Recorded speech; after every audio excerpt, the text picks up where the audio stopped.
16. Nahri. Every head in the massive audience hall turned to stare at her. In the metal-toned eyes of the Djinn, dark steel and copper, gold and tin, she saw a mix of confusion and amusement, as if she were the target of a joke yet to be revealed to her. A few tittering laughs rose from among the crowd. The king took a step away from his throne, and the noise abruptly stopped. "You're alive," he whispered. The chamber was now so still she could hear him take a deep breath. The few remaining courtiers between her and the throne quickly backed away. The man she assumed was a prince gave the king a bewildered look, and then glanced back at Nahri, squinting to study her like she was some strange sort of insect. "That girl's not Manaiza, Abba. She looks so human she shouldn't have even passed the veil." "Human?" The king stepped to the lower platform, and as he drew closer, a beam of sunlight from the screened windows caught his face. Like Dara, he was marked on one temple with a black tattoo. In his case, an 8-pointed star. The tattoo's edge had a smoky glow that seemed to wink at her. Something in his face crumpled. "No, she is not Manaiza." He stared at her another moment and frowned. "But why would you think she's human? Her appearance is that of a Deva pureblood." "It is?" Nahri clearly wasn't the only one confused by the king's conviction. The whispers started back up, and the young soldier with the crimson turban crossed the platform to join the king. He laid a hand on the king's shoulder, visibly concerned. "Abba." The rest of his words followed in a hiss of incomprehensible Gezeria, taking Nahri aback. "Abba? Could the soldier be another son?" "I see her ears," the king shot back in annoyed Jinnistani. "How can you possibly think she's Shafit?" Nahri hesitated, uncertain of how to proceed. Were you allowed to just start talking to the king? Maybe she had to bow, or... The king suddenly made an impatient noise. He raised his hand, and the sigil on his temple flared to life. It was as if someone had sucked the air from the room. The torches on the wall went out, the fountains ceased their gentle gurgle, and the black flags hanging behind the king stopped fluttering. A wave of weakness and nausea passed over Nahri, and pain flared in the various parts of her body she'd battered in the past day. Beside her, Dara let out a strangled cry. He fell to his knees, ash beating off his skin. Nahri dropped to his side. "Dara!" She laid a hand on his shivering arm, but he didn't respond. His skin was nearly as cold and pale as it had been after the Rook attack. She turned on the king. "Stop it! You're hurting him!" The men on the platform looked as shocked as the king had when she first arrived. The prince gasped, and the older Deva man stepped forward, one hand going to his mouth. "The Creator be praised," he said in Devasti. He stared at Nahri with wide black eyes, a mixture of something like fear, hope, and ecstasy crossing his face all at once. You're not a Shafit," the king interrupted. "As I told you." He dropped his hand, and the torches flared back to life. Beside her, Dara shuddered. The Katani king hadn't taken his eyes off her once. "An enchantment," he finally concluded. "An enchantment to make you appear human. I've never heard of such a thing." His eyes were bright with wonder. "Who are you?" Nahri helped Dara back to his feet. The Afshin was still pale and seemed to have trouble catching his breath. "My name is Nahri," she said, struggling under his weight. "That Manaiza you mentioned, I think I'm her daughter." The king abruptly drew himself up. "Excuse me? She's a Nahid." Dara hadn't recovered entirely, and his voice came out in a low growl that sent a few courtiers skittering farther away. "A Nahid?" the seated prince repeated over the growing sounds of the shocked crowd. His voice was thick with disbelief. "Are you insane?" The king raised his hand to dismiss the room. "Out, all of you!" He did not have to issue the order twice. Nahri didn't realize so many men could move that fast. She watched in silent fear as the courtiers were replaced by more soldiers. A line of guards, armed with those same strange copper swords, formed behind Dara and Nahri, blocking their escape. The king's steely gaze finally left her face to fall upon Dara. "If she's the daughter of Banu Manaiza, who exactly would that make you?" Dara tapped the mark on his face. "Her Afshin." The king lifted his dark brows. "This should be an interesting story."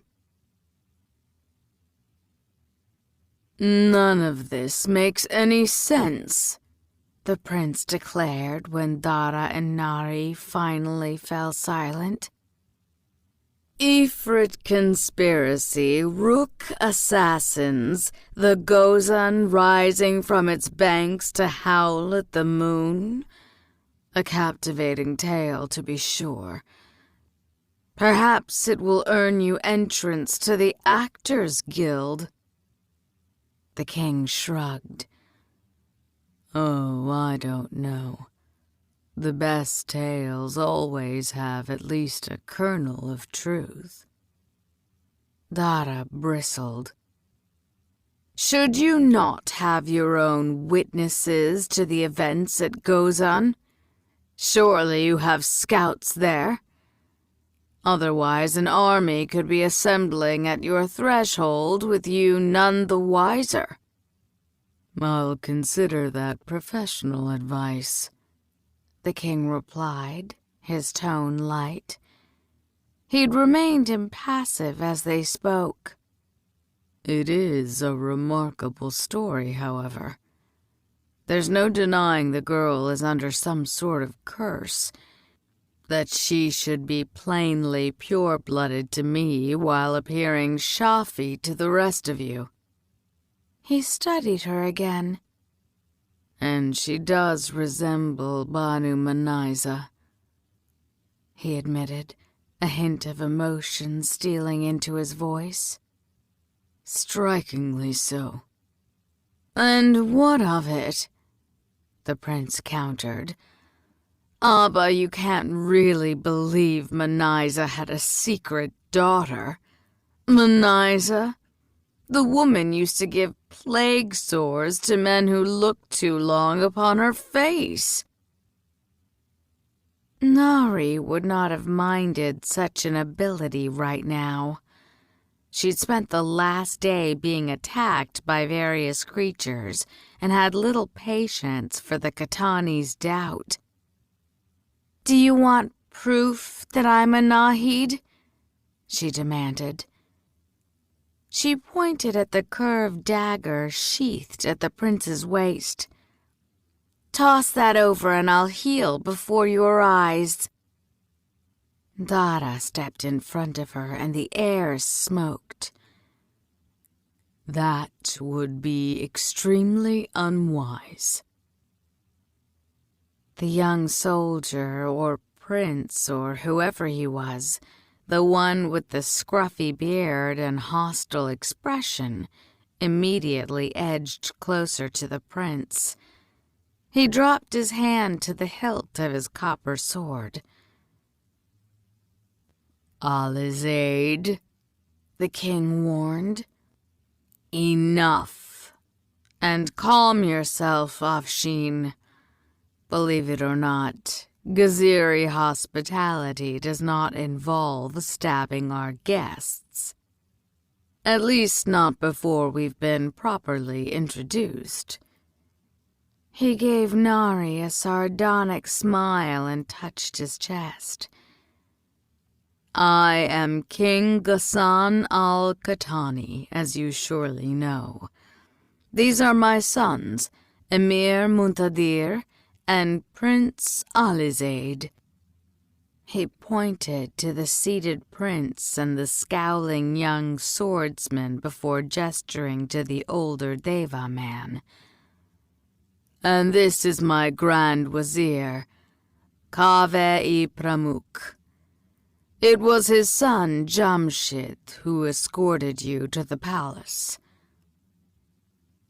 The familiarity of their Arabic names took her aback, as did the fact that two Deva men served the royal family so prominently. Good signs, I suppose. Peace be upon you, she said cautiously. And upon you as well. Ghassan spread his hands. You'll forgive our doubts, my lady. It's only that my son Muntadir speaks correctly. Banu Manaiza had no children and has been dead 20 years. Nahri frowned. She wasn't one to share information easily, but she wanted answers more than anything else. The Ifrit said they were working with her. Working with her? For the first time, she saw a hint of anger in Ghassan's face. The Ifrit were the ones who murdered her, a thing they apparently did with much glee. Nahri's skin crawled. What do you mean? It was the Grand Wazir who spoke up now. Banu Manaiza and her brother Rustam were ambushed by the Ifrit on their way to my estate in Zariaspa. I was among the ones who found what was left of their traveling party. He cleared his throat. Most of the bodies were impossible to identify, but the Nahids... He trailed off, looking close to tears. The Ifrit put their heads on spikes, Ghassan finished grimly, and stuffed their mouths with the relics of all the Djinn they enslaved in the traveling party as an added bit of mockery. Smoke curled around his collar. Working with her indeed. Nahri recoiled. She saw no hint of deception from the men on the platform, not on this matter at least. The Grand Wazir looked ill, and barely checked grief and rage swirled in the king's gray eyes. And I came so close to falling into the hands of the demons who did that. Nahri was shaken, truly shaken. She considered herself skilled at detecting lies, but the Ifrit had her almost convinced. She guessed Dara was right about them being talented liars. Dara, of course, did not bother concealing his rage at the Nahid siblings' grisly demise. An angry heat radiated from his skin. Why were Banu Manaiza and her brother even allowed outside the city walls? Did you not see the danger in allowing the last two Nahids in the world to go traipsing about outer Devasthana?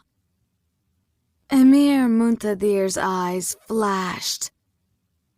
They weren't our prisoners, he said heatedly, and the Ifrit hadn't been heard from in over a century. We scarcely... No. He is right to question me. Ghassan's voice, quiet and devastated, silenced his elder son. God knows I've done so myself, every day since they died.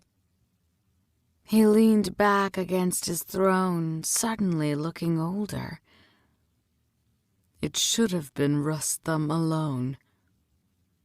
There was a blight in Zariaspa, affecting their healing herbs, and he was the more skilled at botany, but Manaiza insisted on accompanying him. She was very dear to me, and very, very stubborn. A poor combination, I admit. He shook his head. At the time, she was so adamant that Nahri narrowed her eyes. What? Ghassan met her gaze, his expression simmering with an emotion she couldn't quite decipher. He studied her for a long moment, and then finally asked, How old are you, Banu Nahri? I can't be sure. I think about 20. He pressed his mouth in a thin line. An interesting coincidence. He did not sound pleased. The Grand Wazir blushed, furious red spots blooming in his cheeks.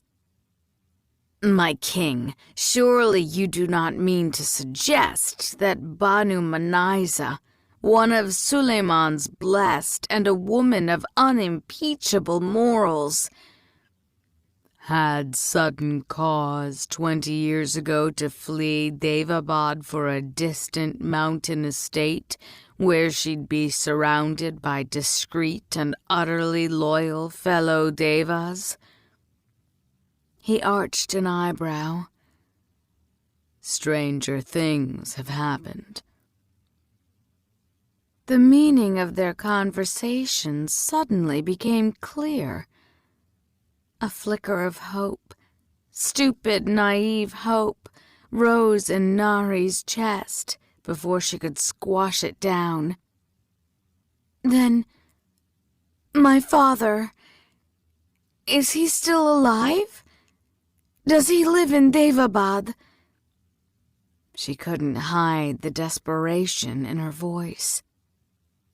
Manaiza refused to marry, Ghassan said flatly, and she had no attachments. None that I was aware of, at least.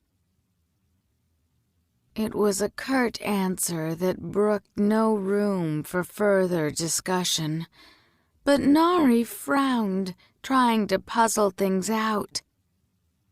But that doesn't make sense. The Ifrit knew of me. If she fled before anyone learned of her pregnancy, if she was murdered on her journey, then I shouldn't be alive. Nahri left the last part unspoken, but Ghassan looked equally stymied. I don't know, he admitted.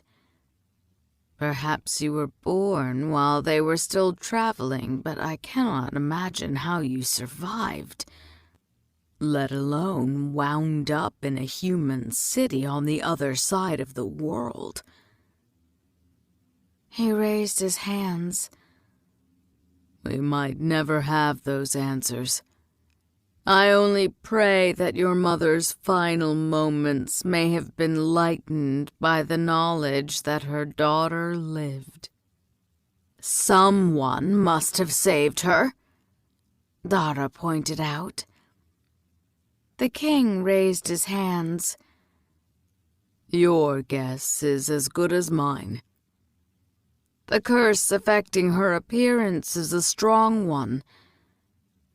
It might not have been cast by a Djinn. Dara glanced down at her, something briefly unreadable in his bright eyes, before he turned back to the king. She truly doesn't appear a Shafi to you? Nahri could hear a hint of relief in his voice, and it hurt. There was no denying it. Clearly, for all their growing closeness, blood purity was still important to him. Ghassan shook his head.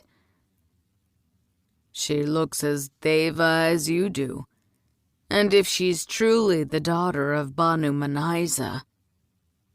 He hesitated, and something flickered in his face. It was replaced by his calm mask in a moment, but she was good at reading people, and she noticed. It was fear. Dara prodded him. If she is, then what? Kaveh answered first, his black eyes meeting hers. Nahri suspected the Grand Wazir, a fellow Deva, didn't want the king massaging this answer. Banu Manaiza was the most talented healer born to the Nahids in the last millennium. If you are her daughter... His voice turned reverent and a little defiant. The Creator has smiled upon us. The king shot the other man an annoyed look. My Grand Wazir is easily excited, but yes, your arrival in Daevabad might prove quite the blessing. His eyes slid to Dara. Yours, on the other hand. You said you were an Afshin. But you've not yet offered your name. Must have slipped my mind, Dara replied, his voice cool. Why don't you share it now? Dara lifted his chin slightly and then spoke. Daevabad afshin. He might as well have drawn a blade. Muntadir's eyes went wide, and Kaveh paled. The younger prince dropped his hand to his sword again, stepping closer to his family. Even the implacable king now looked tense. Just to be clear, are you the Daevabad who led the Deva rebellion against Zaidi al-Qahtani? The what? Nahri whirled on Dara, but he wasn't looking at her. His attention was locked on Ghassan al-Qahtani. A small smile, the same dangerous smile he'd flashed at the Shafit in the plaza, played around his mouth. Ah, so your people remember that? Quite well, Ghassan said coolly. Our history has a lot to say about you, Daevabad afshin. He crossed his arms over his black robe.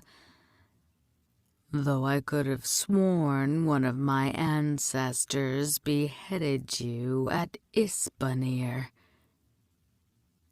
It was a trick, Nahri knew.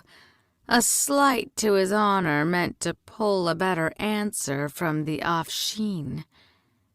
Dara, of course, rushed right into it. Your ancestors did no such thing, he said acidly. I never made it to Isbanir. You would not be sitting on that throne if I had. He held up his hand, and the emerald winked. I was captured by the Ifrit while battling Zaidi's forces in the Dasht-i-Lut. Surely you can work out the rest. That doesn't explain how you stand before us now, Ghassan said pointedly. You would have needed a Nahri to break the Ifrit's slave curse, no? Though Nahri's head was swimming with new information, she noticed Dara hesitate before answering. I don't know, he finally confessed. I thought the same. But it was the pity, Haizur, the one who saved us at the river, who freed me. He said he found my ring on the body of a human traveler in his lands. His people don't typically intervene in our matters, but... She heard Dara's throat catch. He took mercy on me. Something twisted in Nahri's heart. Haizur had freed him from slavery and saved their lives at the Gozan? The sudden image of the Peri alone and in pain, awaiting death from his fellows in the sky, played through her mind. But Ghassan certainly didn't seem worried over the fate of a Peri he'd never met. When was this? About a decade ago, Dara replied easily. Ghassan looked taken aback. A decade? Surely you don't mean to say you spent the past 14 centuries as an Ifrit slave? That's exactly what I mean to say. The king pressed his fingers together, looking down his long nose. Forgive me for speaking plainly, but I've known hardened warriors driven to gibbering madness by less than 3 centuries of slavery. What you're suggesting, no man could survive it." "What?" Ghassan's dark words sent ice flooding into her veins. Dara's life as a slave was the one thing she hadn't pressed him on. He didn't want to talk about it, and she didn't want to think about the bloody memories she'd been forced to relive alongside him. "I didn't say I survived it," Dara corrected, his voice curt. "I remember almost nothing of my time as a slave. It's difficult to be driven insane by memories you don't have." "Convenient," Muntadir muttered. "Quite," Dara shot back. "For surely what did you say? A gibbering madman would have little patience for all this." "And your life before you were a slave?" Nahri startled at the sound of a new voice. The younger prince, she realized. Alizade, the one she'd mistaken for a guard. "Do you remember the war, Afshin?" he asked in one of the coldest voices Nahri had ever heard. "The villages in Manzadar and Bait Qadr?" Alizade stared at Dara with open hostility, with a hatred that rivaled how Dara himself had looked upon the Ifrit. "Do you remember Kwaizi?" At her side, Dara tensed. "I remember what your namesake did to my city when he took it. And we'll leave it at that," Ghassan cut in, throwing his youngest son a warning look. "The war is over and our peoples are at peace. A thing you must have known, Afshin, to willingly bring a Nahid here. I assumed it was the safest place for her," Dara said coolly, "until I arrived to find an armed mob of Shafit preparing to sack the Deva quarter." "An internal matter," Ghassan assured him. "Believe me, your people were never in any danger. Those arrested today will be thrown in the lake by week's end." Dara snorted, but the king remained impassive. Impressively so. Nahri sensed it took a lot to rattle Ghassan al-Ghatani. She was not sure whether or not to be pleased by such a thing, but decided to match his frankness. "What do you want?" He smiled, a true smile. "Loyalty. Pledge yourselves to me and swear to preserve the peace between our tribes." "And in return?" Nahri asked before Dara could speak. "I will declare you Banu Manaiza's pure-blooded daughter. Shafit appearance or not, none in Daevabad will dare question your origin once I speak on such a thing. You'll have a home in the palace, your every material desire granted, and take your rightful place as Banu Nahida." The king inclined his head toward Dara.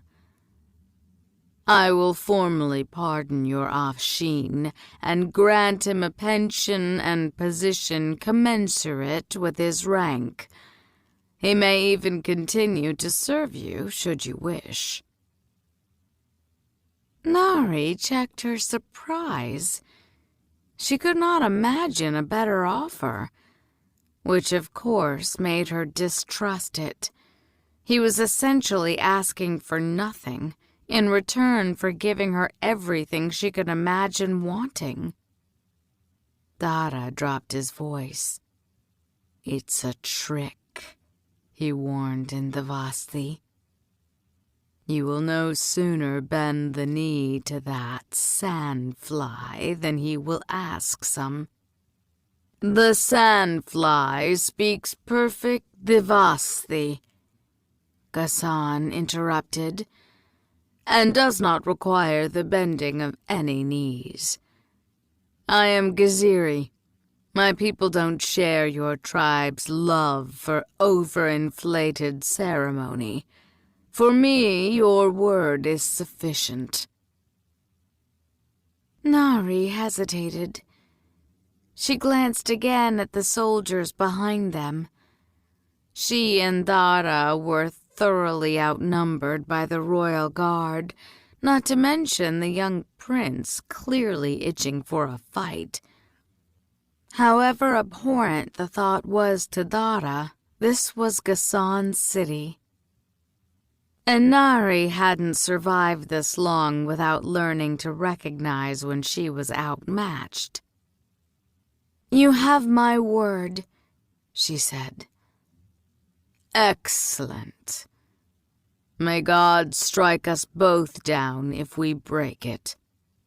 Nahri flinched, but Ghassan only smiled.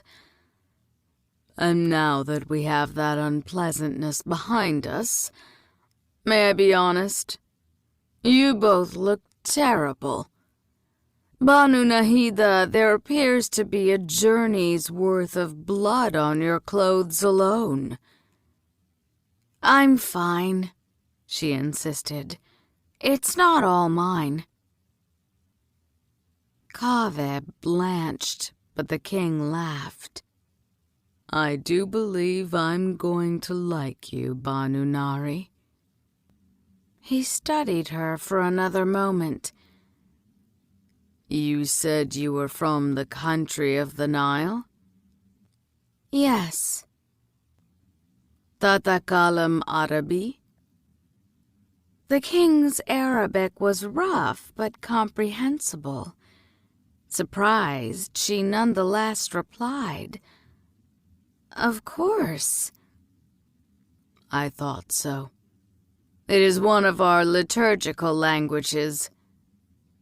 Ghassan paused, looking thoughtful. "My Alizade is rather a devoted student of it." He nodded at the scowling young prince. "Ali, why don't you escort Banu Nahri to the gardens?" He turned back to her. "You may relax, get cleaned up, have something to eat. Whatever you desire. I will have my daughter Zainab keep you company. Your Afshin can stay behind to discuss our strategy with the Ifrit. I suspect this isn't the last we've heard from those demons." "That isn't necessary," she protested. She wasn't the only one. Alizade pointed in Dara's direction, a flurry of Gizaria coming from his mouth. The king hissed a reply and raised his hand, and Alizade shut up. But Nahri wasn't convinced. She didn't want to go anywhere with the rude prince, and she certainly didn't want to leave Dara's side. Dara, however, reluctantly nodded. "You should rest, Nahri. You'll need your strength for the coming days."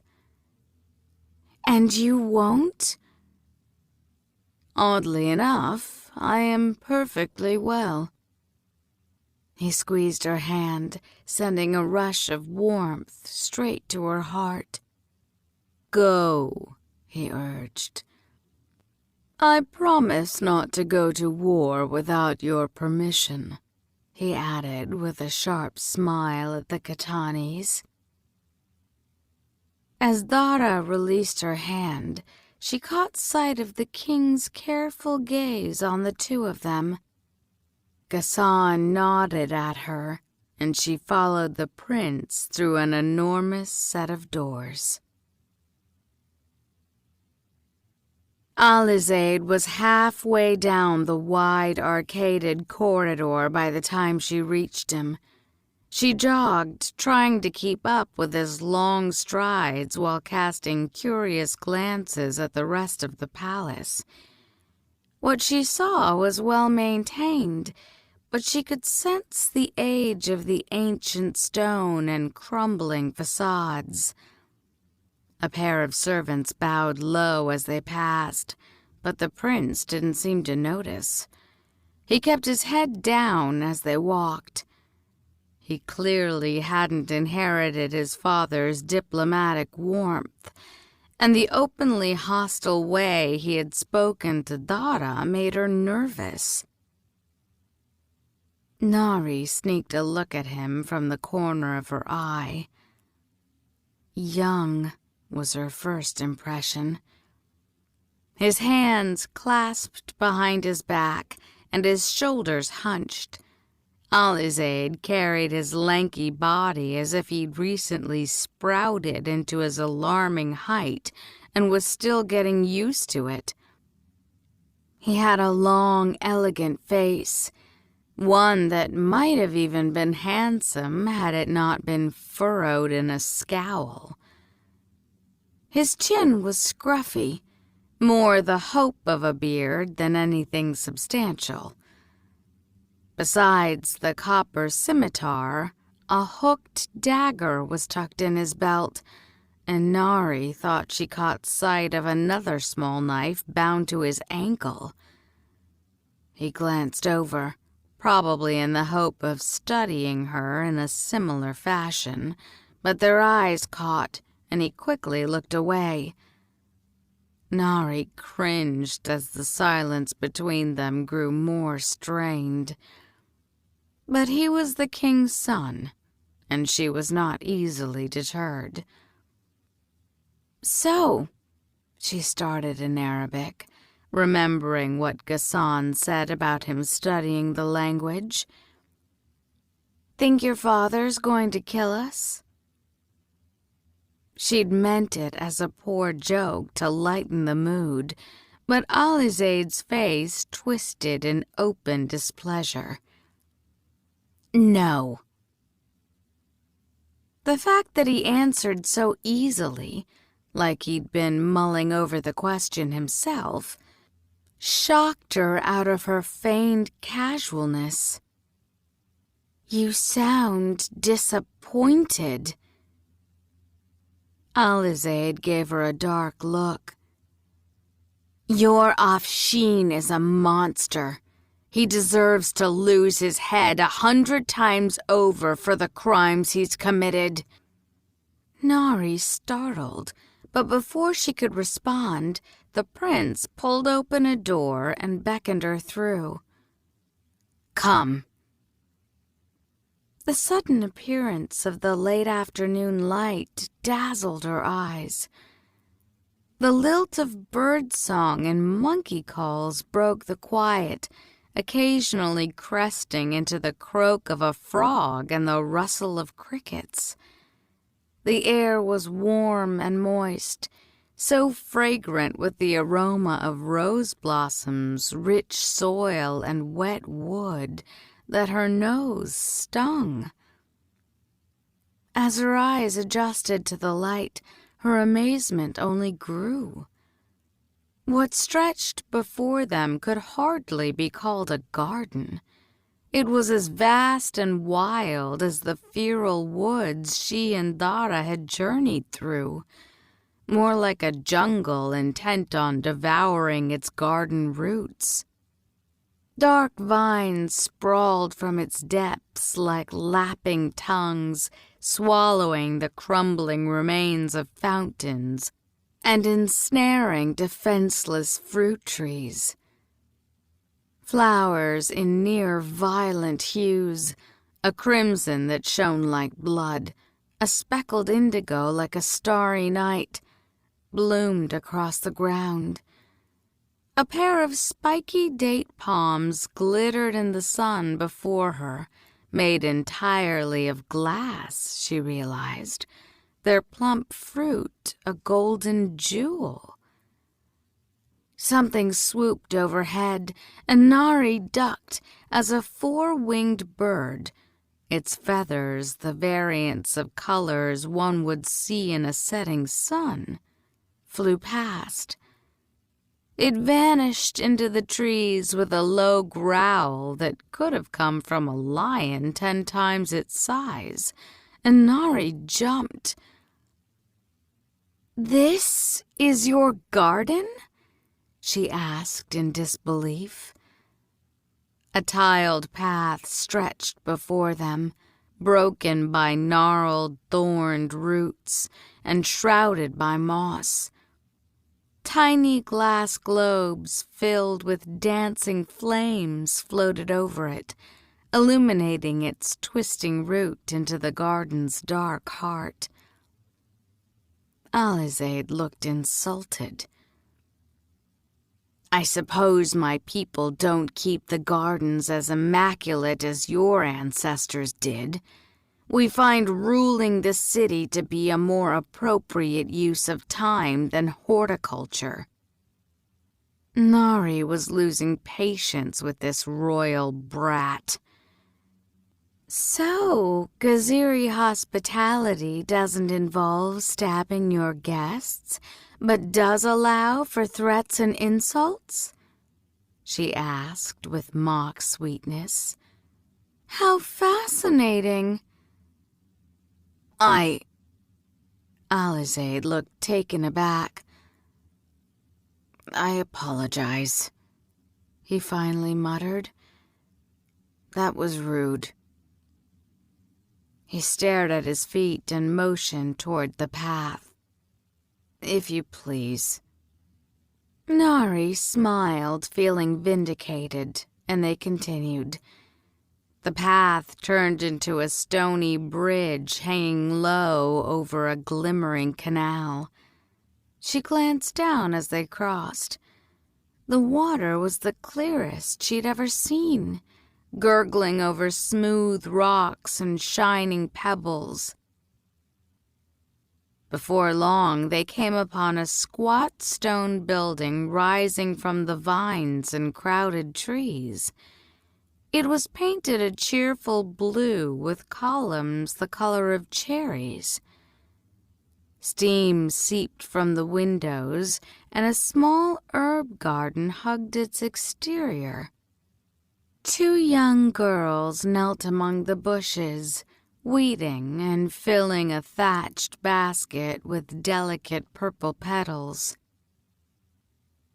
An older woman with lined skin and warm brown eyes emerged from the building as they approached. Shafit, Nahri guessed, noticing her round ears and sensing the familiarity of a fast heartbeat. The woman wore her graying hair in a simple bun and was dressed in some complicated garment wound about her torso. "Peace be upon you, sister." Alizade greeted her when she bowed, in a far kinder tone than he had used with Nahri. "My father's guest has had a long journey. Do you mind caring for her?" The woman gazed at Nahri with undisguised curiosity.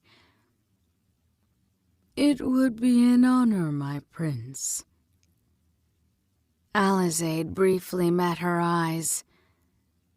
"My sister will join you soon, God willing." She could not tell if he was joking when he added, "She is better company." He didn't give her a chance to respond, turning abruptly on his heel. "An Ifrit would be better company than you." At least Eshma had briefly attempted to be charming. Nahri watched as Alizade quickly returned the way they'd come, feeling more than a little uneasy, until the Shafit woman gently took her arm and guided her into the steamy bathhouse. In minutes, a dozen girls were attending to her. The servants were Shafit, of a dizzying array of ethnicity, speaking Jinnistani with snatches of Arabic and Circassian, Gujarati and Swahili, along with more languages she couldn't identify. Some offered tea and sherbet, while others carefully assessed her wild hair and dusty skin. She had no idea who they thought she was, and they were careful not to ask, but treated her as if she were a princess. I could get used to this, Nahri thought, what felt like hours later, as she lolled in a warm bath, the water thick with luxurious oils, and the steamy air smelling of rose petals. One girl massaged her scalp, working a lather into her hair, while another massaged her hands. She let her head fall back and closed her eyes. She was far too drowsy to realize the room had gone silent before a clear voice jolted her out of her reverie. "I see you have made yourself comfortable." Nahri's eyes shot open. A girl sat on the bench opposite her bath, her legs delicately crossed underneath the most expensive-looking dress Nahri had ever seen. She was stunning, with a beauty so unnaturally perfect, Nahri knew in a moment not a drop of human blood ran through her veins. Her skin was dark and smooth, her lips full, and her hair carefully hidden under a simple ivory turban embellished with a single sapphire. Her gray-gold eyes and elongated features resembled the younger prince so sharply there could be no doubt who she was. Alizade's sister, the Princess Zainab. Nahri crossed her arms and sank back under the bubbles, feeling exposed and plain. The other woman smiled, clearly enjoying her discomfort, and dipped a toe into the bath. Diamonds winked from a gold anklet. "You've got the whole palace in quite an excitement," she continued. "They're preparing a massive feast even now. If you listen, you can hear the drums from the Grand Temple. Your entire tribe is celebrating in the streets." I'm sorry," Nahri stammered, uncertain what to say. The princess stood with a grace that made Nahri want to weep with envy. Her gown fell in perfect waves to the floor. Nahri had never seen anything like it.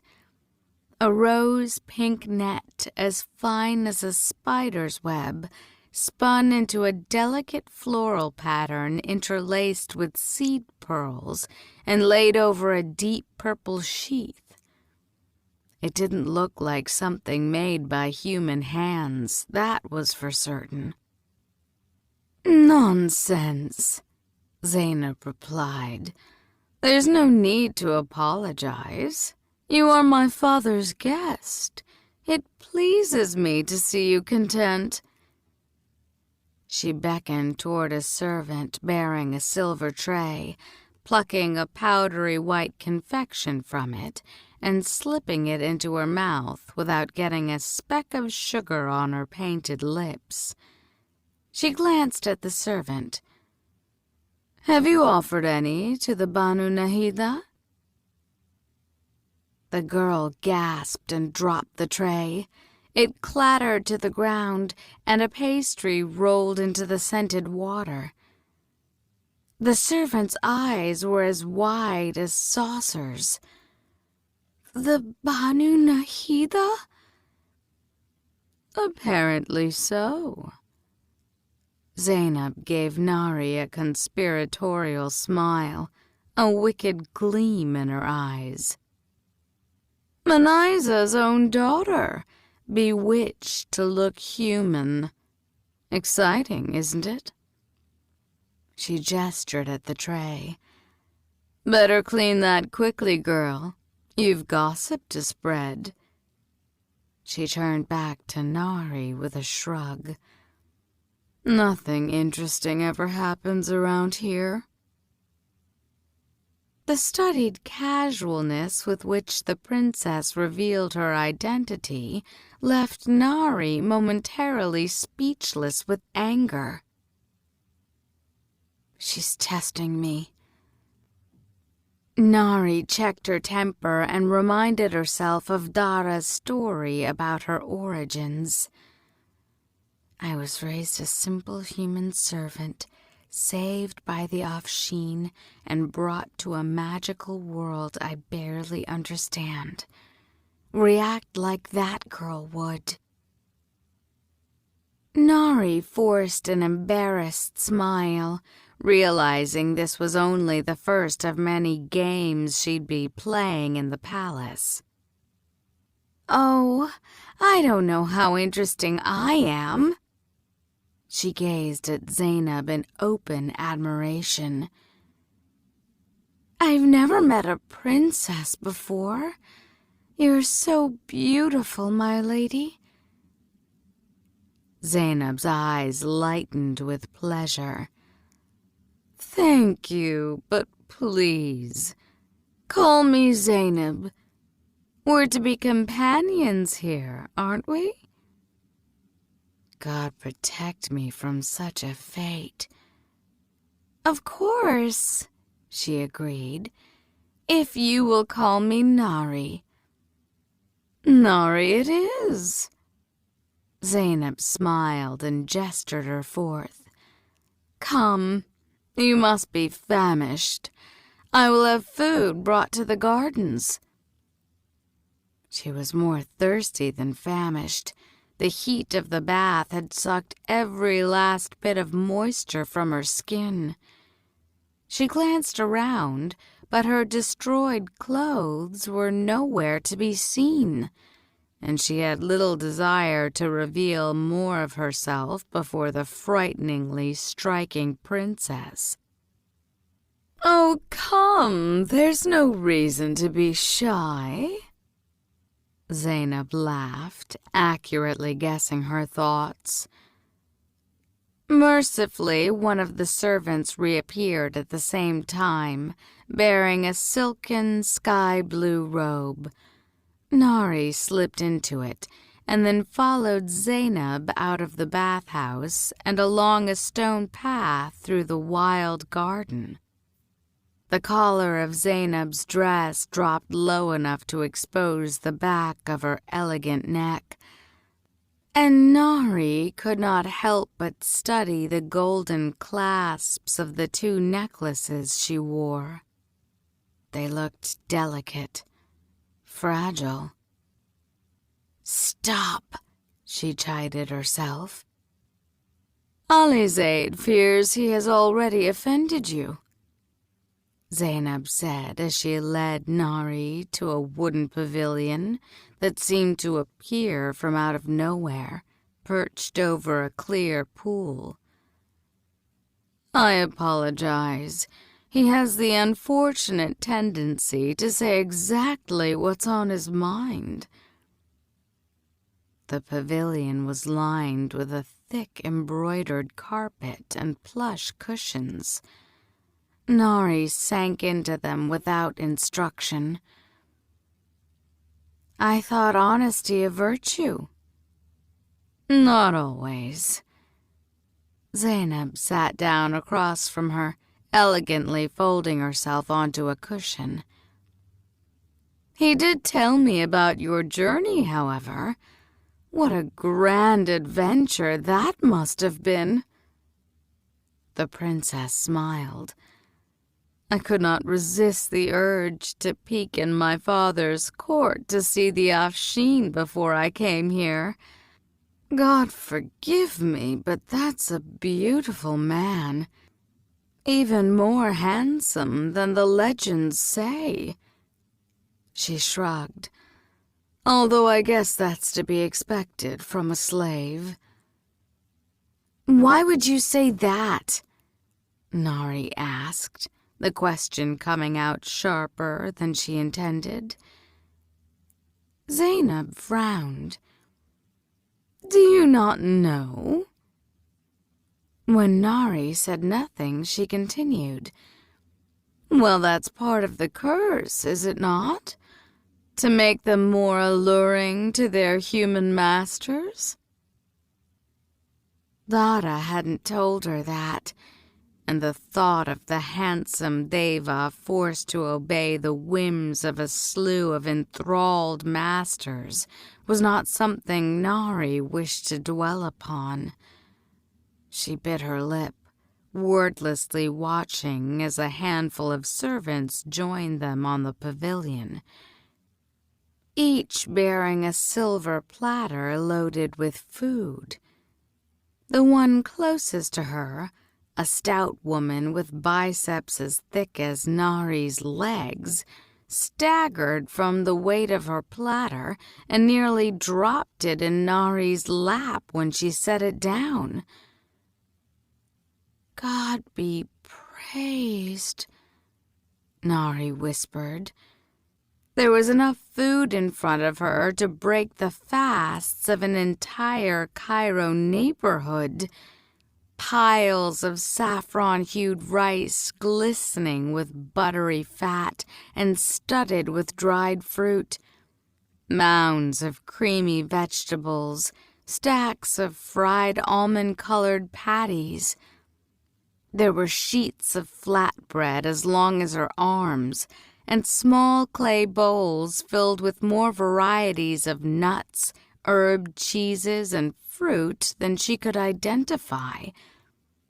But it all paled compared to the platter in front of her, the one which nearly toppled the servant carrying it. A whole pink fish resting in a bed of bright herbs, 2 stuffed pigeons, and a copper pot of meatballs in a thick yogurt sauce. Her gaze fell upon an oval dish piled with spiced rice, dried limes, and glistening chicken pieces. "Is that kabsa?" She was pulling the dish toward her, helping herself before Zainab could answer. Starving, exhausted, and having subsisted on stale manna and lentil soup for weeks, Nahri didn't particularly care if she came off as uncouth. She closed her eyes, savoring the taste of the roasted chicken. She caught sight of the princess's amused expression as she eagerly scooped up more of the spiced rice. "Are you such a fan of Gaziri cuisine, then?" Zainab smiled, the expression not quite meeting her eyes. "I've never known a Deva to eat meat." Nahri remembered Dara saying that, but shrugged it off. "I ate meat in Cairo." She coughed, a lump in her throat from swallowing so quickly. "Do you have any water?" she choked out to one of the servants. Across from her, Zainab delicately pecked at a bowl of glistening black cherries. She nodded toward a glass carafe. "There is wine."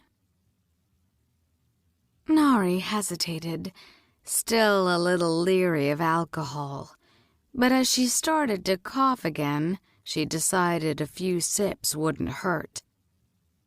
"Please. Thank you," she added as the servant poured a generous goblet and handed it over. She took a long sip. It was far drier than the date wine Dara conjured up, crisp and cool, and rather refreshing, sweet without being overly so, with a delicate hint of some sort of berry. "That's delicious," Nahri marveled. Zainab smiled again. "I'm glad you like it." Nahri kept eating, taking a few sips of wine every now and then to clear her throat. She was vaguely aware of Zainab droning on about the history of the gardens. The sun had grown hot, but a gentle breeze blew over the cool water. Somewhere in the distance, she could hear the faint sound of glass wind chimes. She blinked and leaned heavily into the soft cushions, a strange heaviness creeping over her limbs. "Are you all right, Nahri?" She looked up. Zainab gestured toward Nahri's goblet. "You may wish to ease up on that. I hear it's rather potent." Nahri blinked, struggling to keep her eyes open. "Potent?" "Supposedly. I wouldn't know myself." She shook her head. "The lectures I would get from my little brother if he caught me drinking wine." Nahri looked at her goblet. It was full. She realized now just how careful the servants had been to keep it full, and she had no idea how much she'd consumed. Her head swam. Her voice came out in an embarrassing slur. Zainab gave her a mortified look, pressing a hand to her heart. "I'm sorry," she apologized, her voice sugar-sweet. "I should have guessed your upbringing would not have exposed you to such things. Oh, Banu Nahida, do be careful," she warned as Nahri fell forward on her palms. "Why don't you rest?" Nahri felt herself being helped into an impossibly soft mound of cushions. A servant started to fan her with a large paddle of palm fronds, while another spread a thin canopy to block the sun. I can't," she tried to protest. She yawned, her vision going fuzzy. "I should find Dara." Zainab laughed lightly. "I'm sure my father can handle him." Somewhere in a back corner of her mind, Zainab's confident laugh nagged at Nahri. A warning tried to break through the fog of her thoughts, raising her from the creeping exhaustion. It failed. Her head fell back, and her eyes fluttered shut. Nahri shivered awake. Something cold and wet pressed against her forehead. She opened her eyes, blinking in the dim light. She was in a dark room, lying on an unfamiliar couch, a light quilt drawn up to her chest. The palace, she remembered. The feast. The goblet Zainab kept pressing on her. the odd heaviness that overtook her body. She immediately drew up.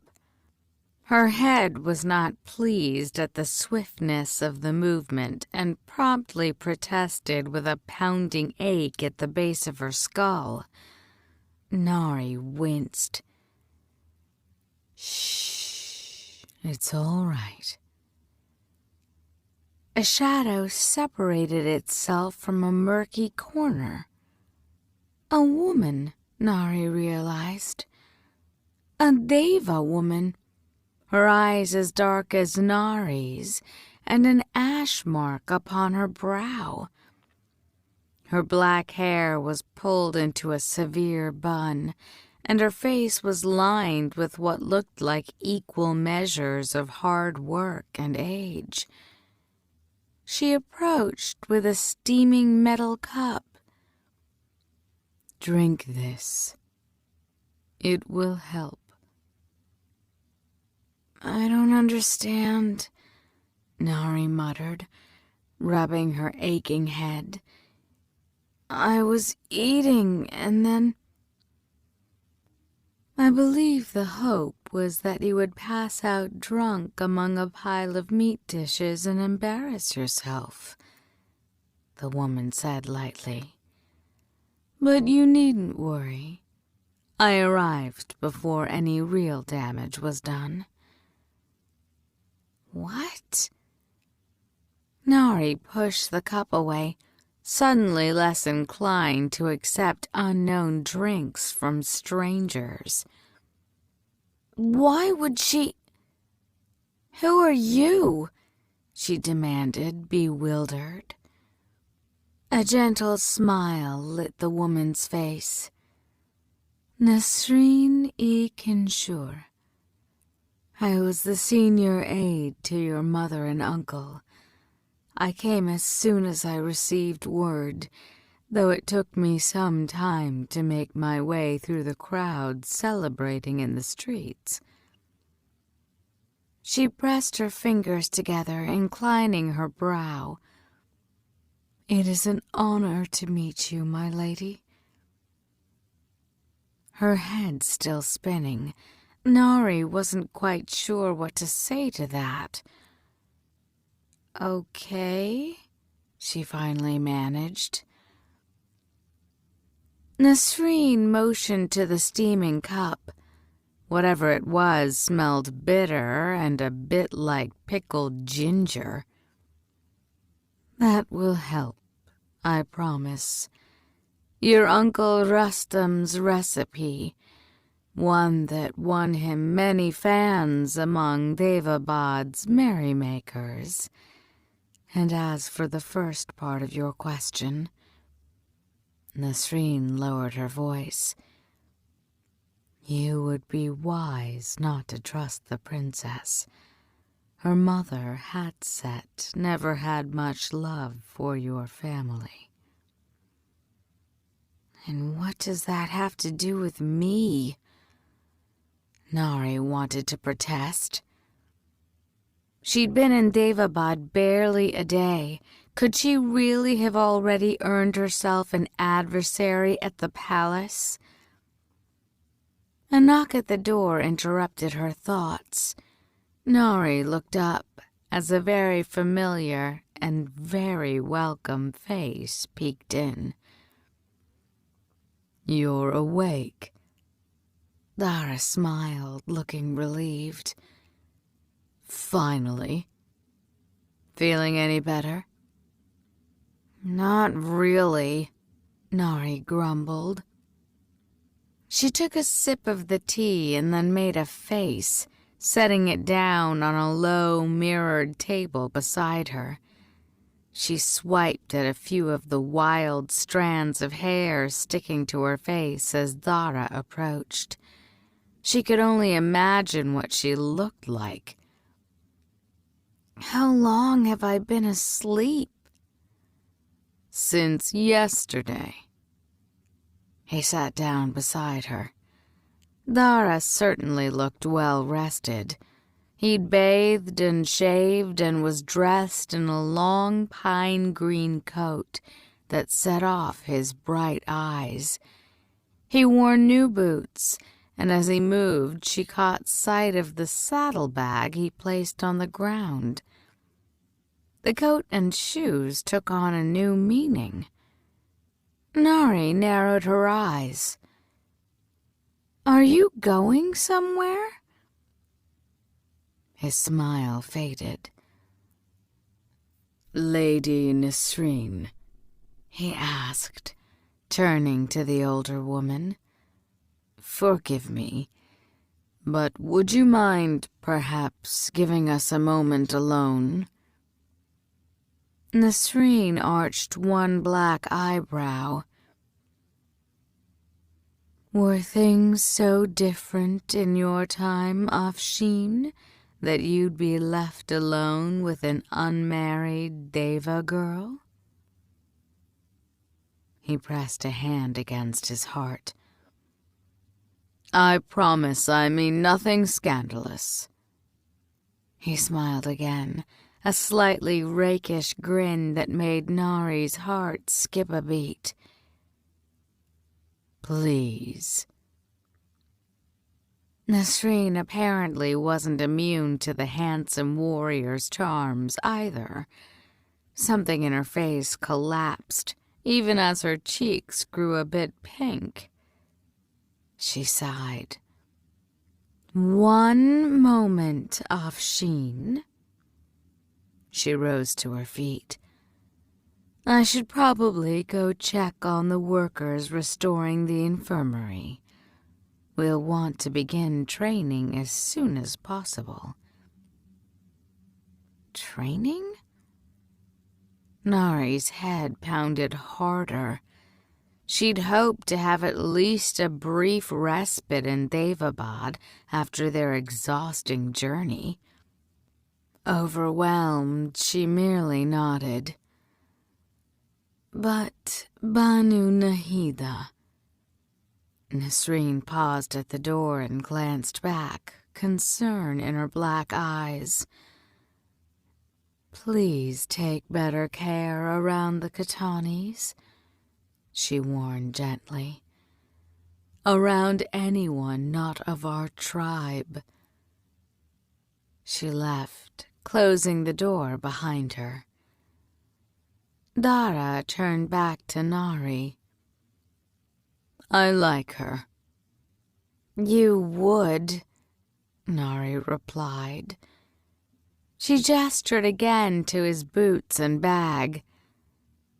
"Tell me why you're dressed like you're going somewhere." He took a deep breath. "I'm going after the Ifrit." Nahri blinked at him. "You've lost your mind. Being back in this city has actually driven you insane." Dara shook his head. "The Katani's story about your origins and the Ifrit doesn't make sense, Nahri. The timeline, this supposed curse affecting your appearance, the pieces don't fit." "Who cares? Dara, we're alive. That's all that matters." "It's not all that matters," he argued. "Nahri, what if there was some truth in what Eshma said about your mother?" Nahri gaped. "Did you not hear what the king said happened to her?" "What if he was lying?" She threw up her hands. "Dara, for the love of God! You're looking for any reason to distrust these people, and for what? To go on some half-baked quest?" "It's not half-baked," Dara said quietly. "I didn't tell the Katanis the truth about Haizur." Nahri went cold. "What do you mean?" Hyzur didn't free me. He found me. Dara's bright eyes met her shocked ones. He found me 20 years ago, covered in blood, barely aware, and wandering the same part of Devasthana in which your relatives supposedly met their end. An end you must have just escaped. He reached his hand out, grasping hers. And then 20 years later, using a magic I still don't understand, you called me to your side. He squeezed her hand, and she was acutely aware of his touch, his palm hard and calloused against her own. Maybe the Katanis aren't lying. Maybe that's the truth as far as they are aware.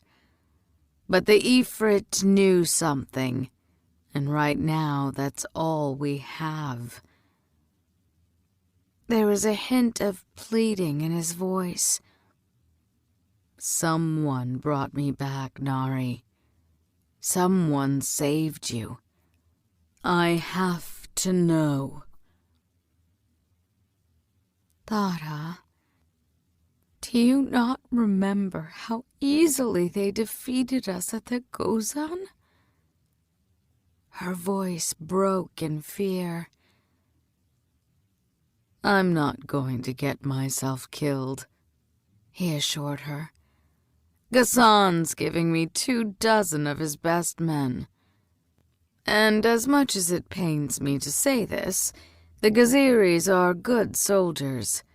Fighting seems to be the only thing they do well.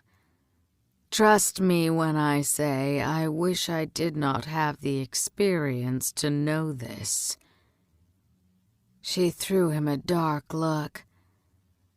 Yes, you might have mentioned your past in a bit greater detail before we got here, Dara. A rebellion? He flushed. It's a long story. It always seems to be with you. Her voice grew bitter. So that's it then? You're just going to leave me here with these people? It won't be long, Nahri, I swear. And you'll be perfectly safe. I'm taking their Amir. His face twisted. I made it quite clear to the king that if something happened to you, his son would suffer the same. She could only imagine how well that conversation had gone over, and she knew part of what Dara was saying made logical sense, but God, did the thought of being alone in this foreign city, surrounded by scheming Djinn with unknown grievances, terrify her. She couldn't conceive of doing this alone, of waking without Dara beside her, of passing her days without his gruff advice and obnoxious comments. And surely he was underestimating the danger. This was the man who jumped down the gullet of a rook with the vague notion of killing it from the inside. She shook her head. What of the Marid, Dara, and the Peris? Hyzur said they were after you. I'm hoping they're already gone. Nahri raised her brow, incredulous, but he continued. They're not going to come after a large party of Djinn. They can't. There are laws between our races. That didn't stop them before. Her eyes stung. This was all too much, too fast. His face fell. Nahri, I have to do this. Oh, please don't cry, he begged, as she lost the fight against the tears she was trying to hold in check. He brushed them from her cheek, his fingers hot against her skin. You won't even know I'm gone. There's so much to steal here that your attention will be thoroughly occupied. The joke did little to improve her mood. She averted her gaze, suddenly embarrassed. Fine, she remarked flatly. After all, you brought me to the king. That's all you promised. Stop. Nahri startled as his hands suddenly cupped her face. He leveled his gaze on hers, and her heart skipped a beat. But Dara went no further, though there was no denying the flash of regret in his eyes as his thumb lightly brushed her lower lip. I'm coming back, Nahri, he promised. You're my Banu Nahida. This is my city. His expression was defiant. Nothing will keep me from either of you.